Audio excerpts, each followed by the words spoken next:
एक व्यक्ति एक महात्मा के पास जाता है और उनसे कहता है कि महात्मा जी, क्या मैं आपसे एक प्रश्न पूछ सकता हूँ? वो महात्मा उस व्यक्ति को प्रश्न पूछने की आज्ञा दे देते हैं। वह व्यक्ति पूछता है कि ऐसा मैं क्या करूं जिससे मैं हर समय वर्तमान में जी सकूं? वे महात्मा उस व्यक्ति का प्रश्न सुन चुप हो जाते हैं। वह व्यक्ति सोचता है कि लगता है महात्मा जी मेरे इस प्रश्न को ठीक से सुना नहीं होगा, और वह व्यक्ति दोबारा से अपने प्रश्न को दोहराता है। पर दूसरी बार भी वे महात्मा उस व्यक्ति के प्रश्न का उत्तर नहीं देते। वह व्यक्ति तीसरी बार महात्मा जी से पूछता है, महात्मा जी उस व्यक्ति की ओर देखते हैं और उससे एक प्रश्न करते हैं कि क्या तुम जमीन पर खड़े हो सकते हो? वह व्यक्ति महात्मा से कहता है कि मैं जमीन पर ही खड़ा हूँ, ना तो मैं जमीन के नीचे हूँ और ना ही जमीन के ऊपर हवा में रह सकता हूँ।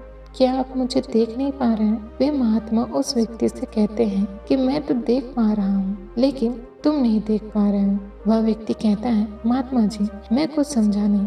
वे महात्मा उस व्यक्ति से कहते हैं कि जब तुम ये देख सकते हो कि ना तुम जमीन के नीचे रह सकते हो और ना ही जमीन के ऊपर हवा में, तो क्या तुम यह नहीं देख सकते तुम चाहकर भी भूतकाल में रह सकते हो और ना ही भविष्यकाल में रह सकते हो?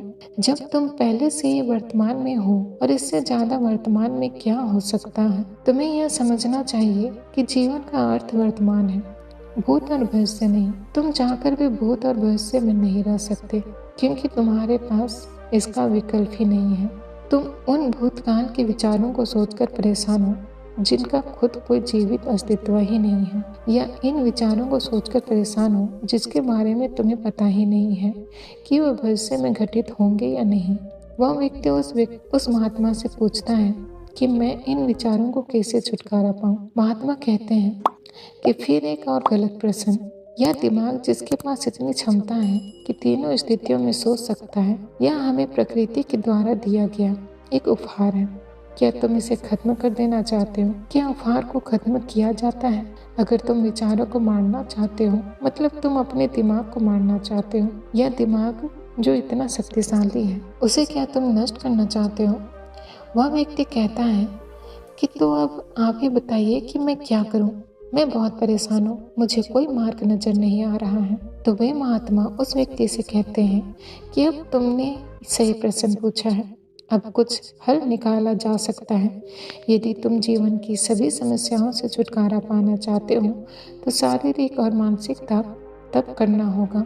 वो व्यक्ति उन महात्मा से पूछता है, शारीरिक और मानसिक तप क्या है?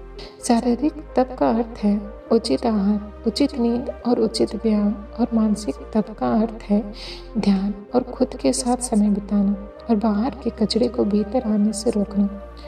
वह व्यक्ति उन संत से पूछता है कि कचरे से आपका क्या मतलब है? वो महात्मा कहते हैं, तुम भली भांति जानते हो कि कचरा क्या है। कचरा वे बातें हैं जो तुम्हारे विकास को रोकती हैं और तुम्हारे इंद्रियों के द्वारा तुम्हारे भीतर प्रवेश करती है। यदि तुम सभी समस्याओं का अंत चाहते हो तो तुम्हें शारीरिक और मानसिक तप करना होगा। क्या शारीरिक और मानसिक तप करना आसान है? वे संत उस व्यक्ति से कहते हैं कि आसान नहीं है, पर मुश्किल भी नहीं है।